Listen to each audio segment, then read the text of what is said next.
The first reading today, St. Paul talks about the fact that God had made a promise to Abraham, and that promise was to Abraham and to a single offspring. The problem is, in English, offspring is both singular and plural. We see the same problem in the book of Genesis. We hear that there would be enmity between the woman and the serpent, between her offspring and his.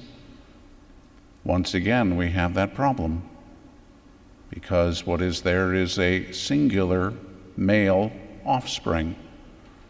But in English, it doesn't necessarily translate that way. And so we need to be able to recognize what God is doing. He promised us that there would be one particular woman who was going to give birth to a male child. As time went on, God made a promise to Abraham. Now, of course, it is going to appear, if we look at it on the surface, that that promise is fulfilled in Isaac. But it wasn't. The promise was fulfilled only, of course, in our Lord. You'll see the same thing with David. It would appear that what was promised to David was fulfilled in Solomon, but that was not the case. So over and over again, we see this same pattern.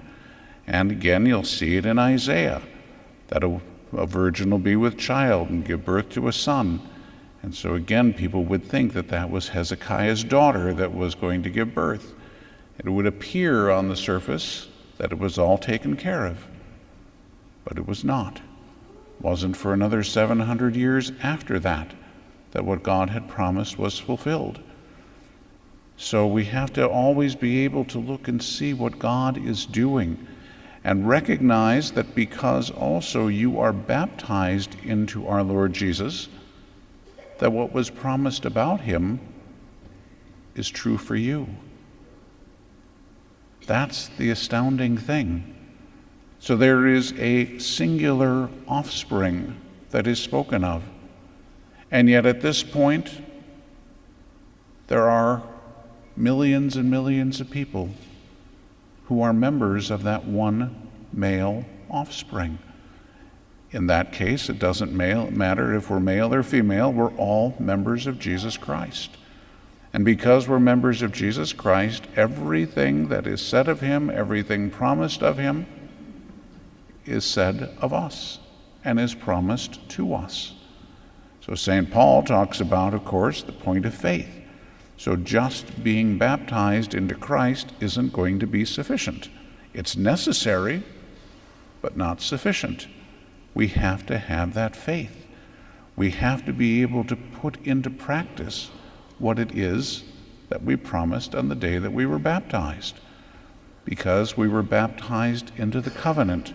We were baptized into the person of Jesus Christ. We became sons and daughters of God because we became a member of the Son of God, the only Son of God, which is why you have a participation in the divine nature, which is why you share divine life if you are in the state of grace. So we have this immense dignity, as we've talked about before, that God gave to us in creation. That is shared with every human person on the face of the earth. But because of our baptism, we have now been elevated to a supernatural level of acting and being. So we now have a dignity which is far, far greater even than what we had. So we look at all of these different things, and what a struggle for us it is because of our sinfulness and because of the weakness of our minds and our lack of faith, that we have trouble, first of all, having faith in our Lord Jesus, having faith in the promises that God had made and seeing how they're fulfilled. And then we have trouble accepting our own dignity as human persons. And then we have even more trouble accepting our dignity as sons and daughters of God, as members of Jesus Christ. And so it all connects in the sense that if we don't have faith in Jesus Christ, how can we have faith in what God has promised to us? We all say that we want to go to heaven, and yet we don't have faith. How can we? if we don't believe in the only means to be able to get to heaven, because he said, I am the way. No one comes to the Father except through me. Well, we all know that. Except when our faith isn't there, what do we think we're going to do? Stand before him on the day of judgment and have him say, well, you didn't believe in me really anyway, and you didn't really care, and you wanted to live like a pagan, but come on in because you gave me lip service. Because you were baptized when you were a baby, so you're automatically in. It doesn't work. St. Paul said it very clearly at the end of the reading. For those who have faith in Jesus Christ. And again, that's not just a generic kind of, oh yeah, I guess I kind of sort of believe in Jesus, I guess. No, that means embracing it, living it, recognizing your dignity as a member of Jesus Christ. If you have faith in who he is, then you need to be able to accept what God has made you, who God has made you to be. And now we need to live it. That's not just for somebody in a monastery. That's not just for all those holy people.